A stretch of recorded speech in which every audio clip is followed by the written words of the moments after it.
Magandang araw po sa ating lahat. Ako po si Kayla O. Cruz, 23 years old, mula sa Kabug-Kabog. Ang aking advokasya ay tunay na malapit sa aking puso. Para po sa inyong kaalaman, ang aking dinadala po ngayon ay pangalawa ko na pong pagbubuntis. Ito po ang aking magiging first baby. Sa di po inaasahan, nakunan po ako sa una at malaking kalungkutan ang dinulot sa aming mag-asawa. Dito ko po napagtanto na ang kahalagahan ng prenatal check-ups, di po ako agad nakapagpa-check-up sa health center.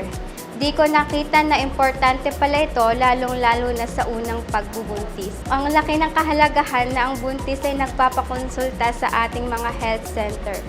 Madali lamang po itong tandaan. Ang mga pagbisita po natin na ito sa ating mga health center para makasigurado sa ligtas na pagbubuntis kasama ang kalusugan ng sanggol sa ating sinapupunan. Hangad ko po sa advokasya kung ito na ipahatid ang kahalagahan ng prenatal check-ups. Huwag po nating itong baliwalain. Lagi po nating tandaan ligtas na pagbubuntis sa 4x3. Maraming salamat po.